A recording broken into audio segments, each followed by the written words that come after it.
नमस्कार बच्चों, कैसे हो आप सभी अच्छे हो? तो आज हम आपके लिए आपकी ईवीएस की बुक का, नई बुक का, फोर्थ क्लास की बुक का पहला चैप्टर लेके आए हैं साथ में। और इस चैप्टर का नाम है हमारे का परिवार कल और आज। तो ये जो चैप्टर आज हम करेंगे ये हमारे परिवार से संबंधित है कि परिवार में कल क्या था और आज क्या है परिवार के अंदर। कक्षा चौथी का पहला पार्ट, और इस पार्ट को हम 4 वीडियोज़ में करेंगे, 4 भागों में करेंगे, अलग अलग भागों में। काफ़ी लंबा पार्ट है इसमें। तो ये आज इसका पहला भाग है हमारा। मैं आपका अध्यापक शैलेंद्र ढाका, और आप लोग आज पढ़ोगे परिवार कल और आज। तो आप अपनी अपनी पुस्तक निकाल लीजिए और ये पाठ निकालिए। आप देख रहे हो पुस्तक में कि पाठ में एक बच्चा है और वो एल्बम लिए बैठा है। आओ फोटो एल्बम देखें। समीर फोटो एल्बम देखते हुए, आप इस फोटो में भी देख सकते हो, इस पिक्चर में भी देख सकते हो कि समीर एल्बम लिए बैठा है। आपके घर में भी एल्बम होगा, आप लोग भी देखते होंगे, शादी का एल्बम या और बर्थडे पार्टी का एल्बम बने होते हैं। तो समीर देख रहा है कि उसके एल्बम में सबसे पहली फ़ोटो देख रहा है जिसमें सारे परिवार के सदस्य हैं। अरे वाह, फ़ोटो तो हमारे पूरे परिवार की है, समीर सोच रहा है, बोल रहा है। इसमें तो मेरे दादा दादी, ताऊ ताई, माँ पिताजी, अजय, अनु और मैं समीर। मेरी बुआ अब तब पढ़ाई पढ़ाई के लिए कुरुक्षेत्र गई हुई थी। समीर बताता है कि हाँ, उस समय जिस समय ये फ़ोटो खींची गई थी उस समय मेरी बुआ भी थी। तो देख सकते हो आप इस फ़ोटो में कितने हैं लोग हैं, लगभग 6 और 3 9 लोग हैं। कितने लोग हैं? 6 और 3 9 लोग। तो उनके परिवार में इस फोटो के अंदर उनके साथ 6 लोग हैं। ताऊ ताई है, माता पिताजी है, उनकी सिस्टर है हनु, उनकी बहन खुद, और दादा दादी जी हैं सारे। देखो, सोचो और लिखो। आपने फोटो में क्या देखा वो देखिए और लिखना है इसके अंदर। इस परिवार में कुल कितने सदस्य हैं? आप फोटो में देख रहे हो कितने सदस्य हैं? फोटो में कितने सदस्य हैं बच्चों? आपने गिने होंगे कितने सदस्य थे। हाँ, फोटो के अंदर इस परिवार में कुल 9 सदस्य हैं। कितने सदस्य हैं? 9 सदस्य हैं। आप देख सकते हो इस फोटो के अंदर आपको दिखा है। क्या तुम्हारे पड़ोस में भी समीर के परिवार जैसा कोई परिवार रहता है? आपकी पाठ्य पुस्तक का ये प्रश्न है। आपने इस प्रश्न का उत्तर विद्यार्थियों खुद देना है, क्योंकि आपके परिवार, आपके पड़ोस में कोई परिवार रहता होगा, उसको देखना है। और क्या समीर के परिवार की तरह 9 सदस्य या 10 सदस्य या उससे कम सदस्यों का कोई परिवार आपके पड़ोस में रहता है क्या? चलिए अब अगला पेज पे देखते हैं कि क्या दे रखा है। अभी अगला प्रश्न, चित्र देखकर अनुमान से लिखो कि परिवार के इन सदस्यों की, कफर नहीं है बच्चों, ये की है, आयु कितनी होगी। आपकी पाठ्य पुस्तक में दिया हुआ है ना, दादा। तो मेरे अनुसार उस मैंने लिखी है, आप अपने अनुसार आप सोच के लिखोगे। दादा की उम्र 68 बरस होगी, दादी की उम्र 65 बरस होगी, और ताऊ की 42 बरस, ताई की 40 बरस, माता की 30 बरस, पिता की 32 बरस। ये मैंने अनुमान लगाया है उस फोटो को देख के समीर के परिवार को। तो ऐसे परिवार को बच्चों क्या बोलते हैं, क्या कहते हैं? ऐसे परिवार को क्या कहते हैं? हमारा अगला प्रश्न है। ऐसे परिवार को संयुक्त परिवार कहते हैं। क्या कहते हैं? संयुक्त परिवार। यानी जिस परिवार में दादा दादी, माता पिता, चाचा चाची, ताया ताई और उनके बच्चे साथ में रहें, ऐसे परिवार को संयुक्त परिवार कहते हैं। जो परिवार इकट्ठा होता है जिसमें सारे परिवार के सदस्य रहते हैं।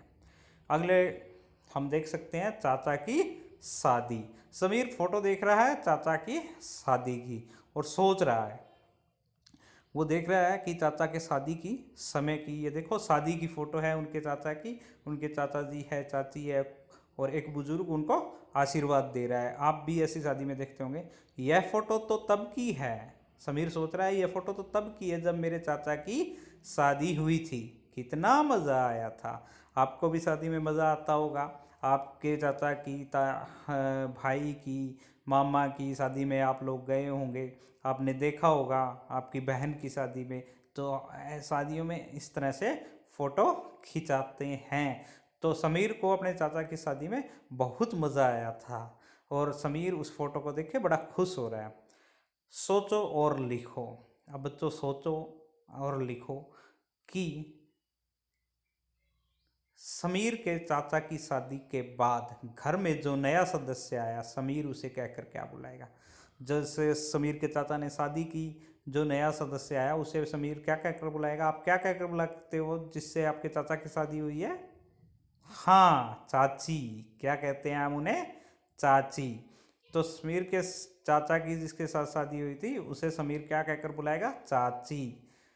चाची कहकर बुलाएगा। चाची एक नया परिवार के अंदर मेहमान, नया सदस्य आया।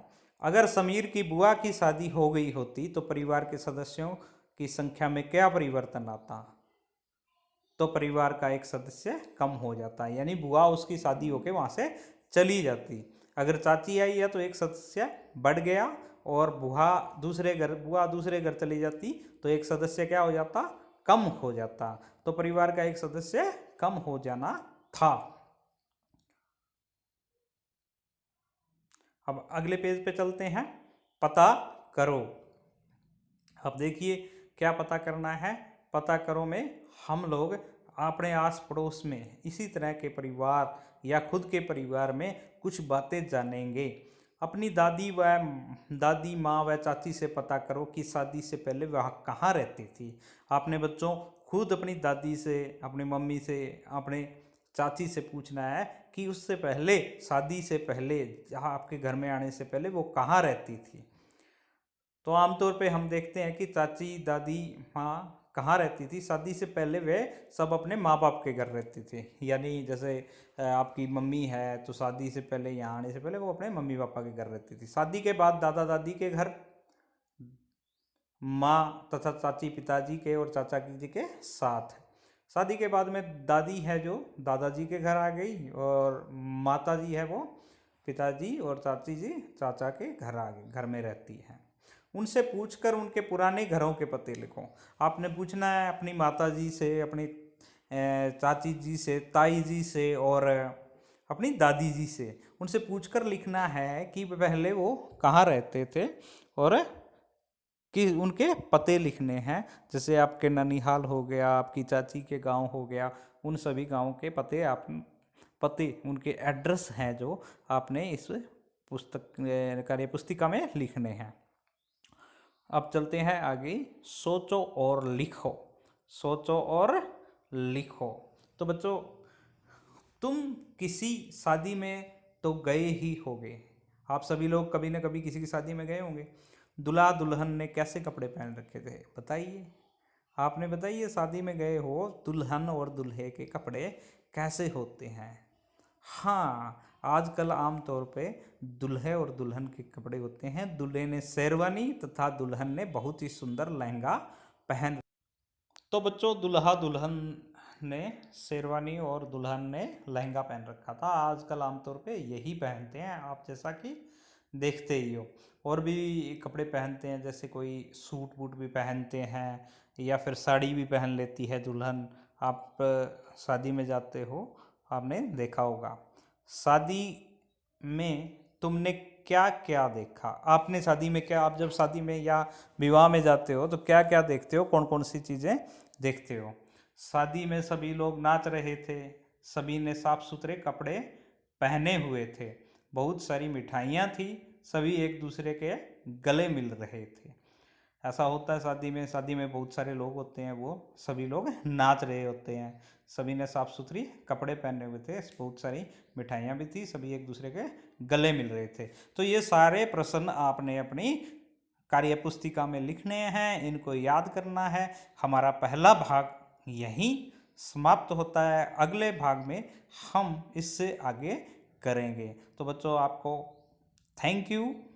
घर पर रहिए, सुरक्षित रहिए, पढ़िए और